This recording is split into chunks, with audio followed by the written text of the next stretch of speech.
Stay hungry, stay foolish.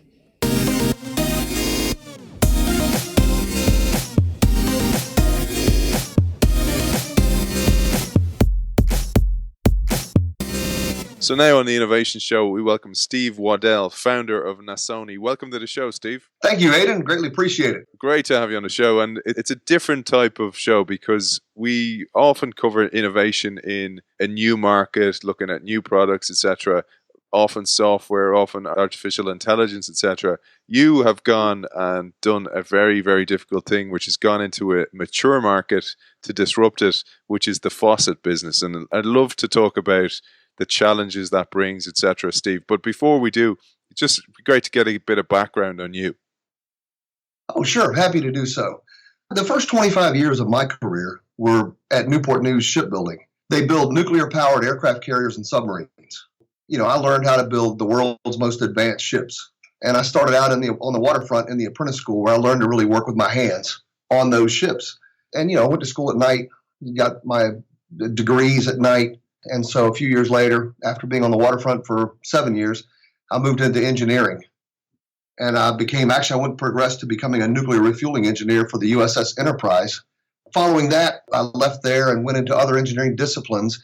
And, you know, I kind of became known as someone who could fix things that others couldn't fix, particularly in engineering. And I attribute that to, you know, having such a good waterfront background, hands-on kind of knowledge, whereas other engineers, you know, that come straight out of school, they don't have that kind of background, so they couldn't see the things that I did. And that served me pretty well. You know, I've been known for process improvement as well. And so after 25 years of being in the shipyard and working in that role, I left in 2007, and I joined my wife's startup called Reimagining. And I helped her grow that over the last 10, 11 years to a multi-million-dollar company. And Reimagining does government consulting and training. And so in that regard, I helped her build the infrastructure, and I learned what it took, or what it takes rather, to grow a startup successfully with infrastructure such as the corporate connections in legal, accounting, finance. So that all of that is being leveraged now to help me start up what we call Nasoni. And I'm still working for her at Reimagining while I do this so that, you know, we can cover the bills, obviously. Yeah, it's nice to have two curves going at the one time, because this curve you're on, which is disrupting a very mature market, brings with it huge challenges. I mean, you're changing the way people think. And to give people context, we're talking about the faucet here, the water faucet, the thing we use every single day, multiple times to wash your hands, wash our teeth, etc. You've looked at that, you've seen the problems with it, and you've decided to give it a go. And as is in your nature as a problem solver, you've spotted a problem that you want to solve. You know, there's a show called Bathtastic, and the guy, Matt Munster, who is on the show, he's the host of the show, and he came and spoke not too long ago, and I went to see him. He asked the audience in front of him, how many of you use your bathtub in the last week? And no hands went up. He said, okay, in the last 2 weeks, no hands went up. In the last month, one hand went up. And he says, okay, see, just that's what he's talking about. He says, nobody really uses the bathtub. So if you have another bathtub in your house, when you go to remodel your bathroom, I want you to rethink how you use the bathroom and, you know, consider major change. Get rid of the bathtub and make it a spa-like destination. And he started talking about all these different things. And I apply that same thought to the faucet. If you think about it, does it really meet your needs? You know, right now, all the water does is go down. So it allows you to wash your hands, right? But we have a lot of other needs in the bathroom when you use a faucet, or for water rather. Like, for example, when you brush your teeth. And in order to rinse after you brush, typically there are three options. You can cup your hand and pull the water up. You can use a cup, or you can tilt your head under the faucet. And I even heard, when I asked people how they do it, one person told me they brush their teeth in the shower, which I'd never heard. and the funniest one was when I asked my stepfather, you know, how he does it. He told me he just takes his teeth out and throws them in a cup. That's the easiest way. Yeah. So the thing is, the faucet currently doesn't meet our needs. If we were to design a faucet today, we'd write down the requirements, right? That's the process of building something. What are the requirements that we need to meet? So the other thing is, ladies need to rinse makeup remover off. Men want to remove shaving cream, right? Rinse shaving cream off. We could even have a need for an emergency eye wash station in the bathroom. None of those needs are met by the current faucet. Steve, we talked about you versus going into like a software startup, for example, and what's currently on trend. Because you see these trends all the time, like artificial intelligence, machine learning, or you see cryptocurrencies, and people are getting funding from a PowerPoint. But because they can see what you're disrupting, that actually makes it a challenge because they know what you're talking about. They have a context, they have a framework, they have biases in their mind, and that makes it very difficult for you. How do you get funding for a project like this? It's funny that you mentioned that because you're right. It hits it both ways. I have, in addition to bootstrapping it myself out of pocket, I've needed additional funding. You're right. So I have entered numerous startup competitions. And, they have those around the U.S. To help companies that are trying to get started. They have pitch competitions. And, I have won almost every one that I've entered. And one of the things is it's been refreshing to some of the judges to not see another software project, another app. They see something that's tangible. They see something they can relate to. However, as you mentioned, it is a mature market. And there was one contest that I entered, and I actually entered it twice, and I lost both times. And I'm like, why am I losing this? Turns out one of the judges there was telling the other judges, there's no way in a mature market like this, there's no way he'll be able to take on Kohler, Delta, Moen, and all the big name companies because they have a lock on everything. And I thought about that, and I thought, what if somebody were to tell them, you could never start up Cookout, Five Guys, or Shake Shack because we already have McDonald's, Burger King, and Hardee's. New restaurants pop up all the time that are competitors, and they're successful. You can be successful in a mature market if it's done right and you have a product that's desirable. And one of the biggest challenges for those companies you mentioned is actually innovating from scratch because their innovation will always be incremental. It'll be a better version of what they were before. What you've done is you've thought it out from the beginning. You've gone back to the start. You've gone back to the user experience, and you've gone and created it from scratch. Some people tell me that when you try to do anything that's new and different, you need to find a painkiller. And you could argue right now this may not be necessarily a painkiller because we've all grown up with the faucet as they are. And so it's a different experience that you have to get used to. Or that actually, it doesn't take long to get used to. Once you use it, then you miss it when you don't have it. But I'll tell you, from a business perspective, like Kohler, Delta, Moen, it's really a painkiller for them if they were to have it, because right now, all they have to compete on is the finish and the shape or style of the faucet. They have no new functionality to add. The last time functionality was added that we know of to the bathroom faucet was in the 1930s when Al Moen combined the hot and cold handles into a single lever. So this is the major functional change to a faucet that's happened in over 80 years. That's the beauty, Steve, isn't it? I mean, because they're making money, because it's a product that is in every house, in every building, it's nearly sold before it's even built. And because they have that pipeline of so many products, there's no urgency, there's no burning platform. And it takes somebody like you to come in from scratch and go, you know what, I'm going to give this a go. One of the things that's really interesting from this show's perspective is not just what you're doing, not just the product you're doing and the innovation you're doing. It's actually the mindset behind how you're doing it. And it must take unbelievable persistence to be able to succeed in such a mature market like this. You're absolutely right. And it really comes from my background. And part of it's my upbringing. My parents got divorced when I was young, and my mom remarried, and my stepfather is 6'3". My younger stepbrother is 6'2". My older stepbrother is 6'4", and I'm 5'8" on a good day. So that always made me feel like I had to do extra to be living up to what I perceived to be their ability, because they were just bigger than me. So I always went above and beyond to try to show that I was good enough, right? And that followed me all through my career. And it's actually paid off very well because, one of the first things when I did my first proof of concept, I'll call it, wasn't even a prototype of the faucet. I showed it to my stepfather, and he laughed and he said, "What are you going to do with that?" And I told him, "Well, you can use it for all these different things." And he said, "I'll bet you $1,000 you'll never sell one." So for me, I like those challenges because when people tell me you can't do something is when I go even harder. Beautiful. Beautiful, and that, but it's that mindset, isn't it? It's that growth mindset that you have, and this is what really jumped out at me because I don't usually do shows like this, Steve. I don't usually talk about a product like this, but it was the story behind you. I thought that was really interesting because that formula and that now, and I didn't know that, you know, a little bit of knowledge you gave us about your upbringing, because that can almost defeat some people. But you've decided, actually, you know what? I'm going to reframe that as an advantage, and I'm going to go for this. Yeah, I mean that's just my nature of how I was brought up. And I'll add to the story for you, Aidan. My stepfather was diagnosed with cancer, colon cancer, 2 years ago, and last August, they removed part of his colon, and all the cancer was gone, and so everything was fine for a couple of years. And now that he was 83, the cancer had come back, and it had spread across his abdomen.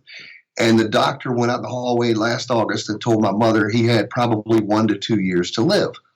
Well, they started chemo for him. And of course, I didn't want this to take this sitting down and say just he didn't have any chance left. So I researched what else they could do. And I found this thing called the sugar baker method, where they go in your abdomen and they take your internal organs out and they do a chemo bath and they put it back. 93% successful. So I told my stepfather about it. We found a doctor locally, and he was going to do that, but you had to do these 6 rounds of chemo first. And I'm going to tie this to the faucet in just a second. He started going through those rounds of chemo, and after the 5th round, he got very ill, and my mother took him back to the hospital, and he was down 2 liters of fluid, and they sent him back home. And the next morning, my mother couldn't get him to move at all. She had to call 911, which is our emergency services. And they took him in an ambulance back to the hospital, and that was October 1st. And on October 6th, 2 days after my birthday, he passed away. So going from him telling me that I couldn't do this, could never sell one, he saw me develop the faucet over the last 3 years, and I actually have one built, and I gave him one. He put it in his bathroom this past year, and he became a believer. So now, I kind of dedicate or attribute this faucet to him. I really want to get it to the market now, because of that conversion from him saying he was a doubter, that I couldn't do it, and becoming a believer. Beautiful. Even that story, Steve, behind it is key. I find like the best products have a story behind them, and the founder like you has a drive that goes with that story, and it's an authentic story. This is all part of why it's so great to connect with you. And his reaction at the start, I'm sure that's been the industry's reaction as well. What kind of reactions do you get? I've heard that people will not accept it because they're used to living with what they got. They don't need it, that kind of thing. And, I even went to a show in Orlando, Florida, 2 weeks ago. And that's where I debuted the faucets. I had a booth set up, and I had them all sitting lined up, a beautiful set of faucets. And people would pass by. I even had 2 vanities with water running, and you could see the water coming out of the top. People would tend to pass by unless if I flag them down, and they come over and they would say, well, what do I need that for? And then when you go through all the use cases and you show them in the video and they even try it, they're going, wow, where can I buy this? When can I get it? And it's it's once you experience it, it's a true conversion. But people really are resistant to change, and that's what we've got to overcome, in our marketing and all we do in getting the word out. And I'm not trying to change the other businesses yet, the Moens, the Delta Colors. That will change as we get onto the market and we gain traction and we start taking market share away from them. and how do you position yourself, Steve? I mean, there's always room for a luxury product, for example, and this looks like a luxury product, but it also looks like it's not just about design for design's sake. It's actually a more useful or more usable product as well. Yeah, let me get into that just a minute. From my engineering background, when I first started doing this, I thought, okay, if I reinvent the faucet and I add this new functionality, people are not just going to trust that you're going to build a decent faucet, because they don't know you. They don't know your brand. They don't know anything about you. So I need to build a great quality faucet in addition to having this new functionality. So I researched what does it take to make a great faucet. And I learned there are 3 key things. Number 1, the material it's made of. And the best material for faucets is either stainless steel or lead-free brass. And stainless steel is hard to work with. So all the really good faucets use lead-free brass, and that's what we use in our product. The second thing is the heart of the faucet is the valves.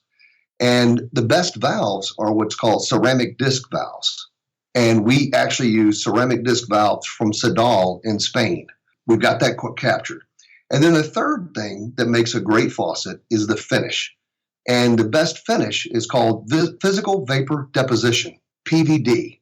Now we've got the makings of a great faucet by having those three primary components nailed down, and then you add in this new functionality. So now I've got a trustworthy, great faucet with more functionality than any other faucet on the market. And Steve, how do you go about this? I mean, it's easy, for example, and this is why I say this about a startup with a software product, because they go in with a PowerPoint. But in your world, because there's a tangible existing product in the market, you almost have to show that. What do you do? Do you get a 3D image, video of it? How do you start? Let me back up to the very beginning. To build my proof of concept, I went to the hardware store and I bought a fiberglass sink. This fiberglass sink, I bought a faucet and I bought what's called a shutoff valve. At the mouth of the faucet, you have typically a strainer basket. And I unscrewed the strainer basket and I put the shutoff valve where the water comes out of the faucet at the bottom. And then I connected it all to a garden hose outside in the driveway, and I drilled a hole in the very top of the faucet. Turned the water on, and when I hit the shutoff valve, the water came out that hole in the top. And it worked just like I planned, and that gave me my proof of concept to show people. But the next step was then I've got to engineer a solution because I obviously didn't have a design. So I went and found, I started to go with a university, local university, to see if I could get students to do it as a student project. However, I never heard back from them. And then I'm thinking, okay, maybe I could go back to the shipyard and talk to some of my friends that, had fluid dynamics background and CAD modeling and so on. But then I thought, well, they don't have that tool set at home on their home computer, and they can't do it at work. So they weren't going to be able to do it for me either. So I went online and I said, you know what, I'm going to try these online tools for freelancers. And at the time, there was something called Elance, which has been merged with Odesk and is now Upwork. It's called Upwork.com. And I found a freelancer that had CAD modeling and fluid dynamics and so on. I showed him my video of my proof of concept and told him this is what we need to come up with. So we came up with an engineered solution that would do all the things I needed, which was really a ball lever valve at the mouth of the faucet. And then at the apex where the hole is in the top, we actually just designed a new type of valve that had a spring and a ball combination. So when you created the back pressure by closing off the downward flow, the water would come out the top.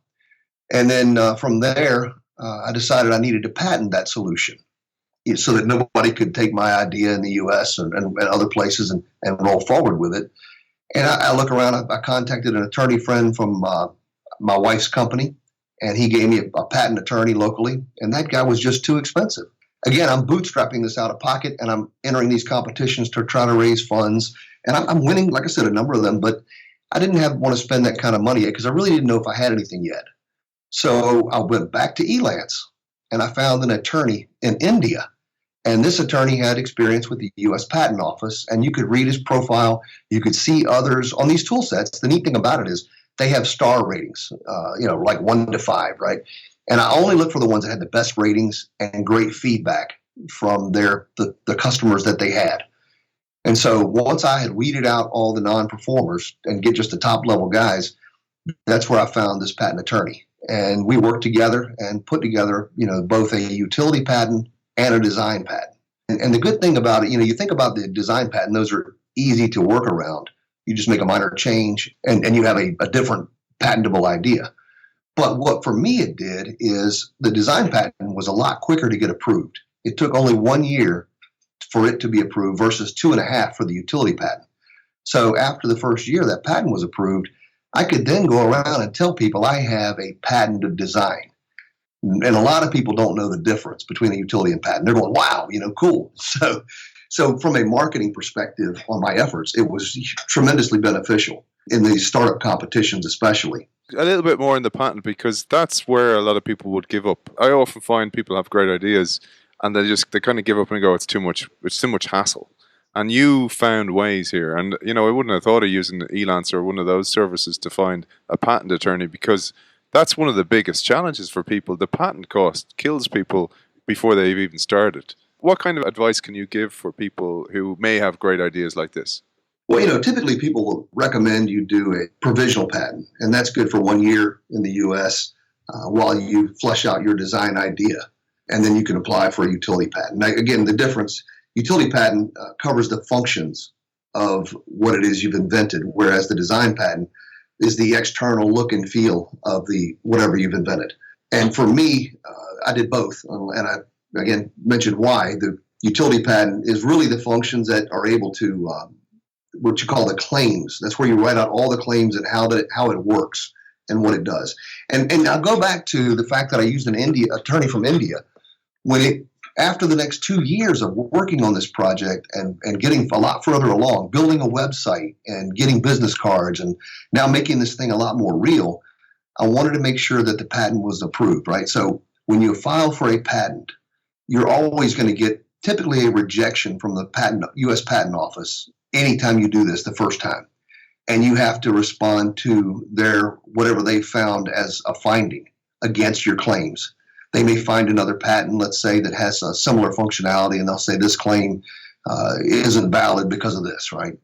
So at that point, I had invested a lot more time and energy in the project, and this is really becoming more real. So I said, okay, now I need to find an attorney that I think can really help me get it over the bar, right, and get the patent approved.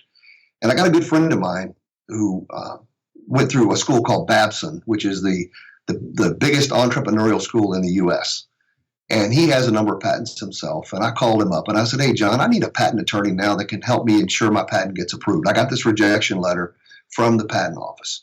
And so he gave me the name of a guy named Don Mofford. And I got a hold of that guy and talked to him about my issues. And he took the whole challenge on. He wrote the feedback to the U.S. Patent Office. And within 6 months, we finally had the patent approved. Now, I will tell you, though, at those times, again, all I had done was re-engineered the downspout of an existing faucet, and I needed a full faucet design of my own. And starting 2017, in January, I found a company that could help me come up with a CAD design for my full faucet design. And I actually went to, I don't know if you have a Lowe's or Home Depot there, big hardware stores, and I looked at every single faucet they had, and I felt the handles of every one, and I found what I liked and what I didn't like. And I jotted all those requirements down. I pulled images off the web, and I gave all of that to my designer, my CAD designer. And I said, here's what I want. And I want the back of the faucet to be on the handle to be a little thicker than the front. I want a nice wide blade handle. And I want it to have no kind of ornate function or look to it. I want to make sure it's nice and clean so you can easily wipe it down. Gave him all the requirements from all of that, and we came up with the design you see on my website, which is Nasoni, NASONI.com. And then from there, we had to engineer the solution internal to it. So we have a factory, and it's an ISO 9001 certified factory in China that actually spent over $1.5 million in getting ISO certified. And we worked to redesign the internals to the faucet. And we came up with a design. And what I told them was, I did not like what we had come up with at the top of the faucet where the fountain valve is, because it was a one-off type of thing, right? It was our own unique design. Now, my concern there was, if we take that and go to certification testing, now keep in mind, a faucet to sell in North America has to be certified. So in order to pass that certification, they will cycle the faucet 50,000 times. My concern was this new design valve at the top that we had come up with was not proven. So my direction to this factory was, I want all the internals of the faucet to be whatever we can from commercial, what's called COTS here, commercial off the shelf, proven products. And so we came up with this great new design. So now what that gives me is what we call a strong IP, intellectual property, barrier for other companies trying to enter this market or trying to copy what I'm doing. Because now I'll have 4 patents, on this product. Brilliant. And Steve, how do you see it all panning out? I mean, you've shown massive resilience and persistence here, but like the pathways, perhaps in a digital world or a startup world, is usually try to get acquired by the big guy. But you don't seem to be doing that at all. You seem to be going hell for leather to go, I'm going to do this without any of these guys.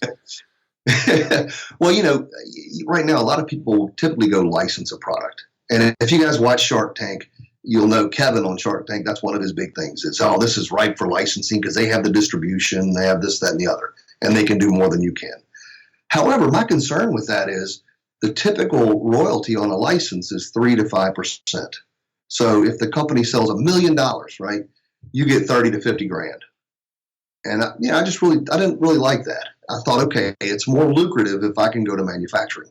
And things are a lot different today than they were, let's say, 20, 30 years ago. I mean, it's a connected world.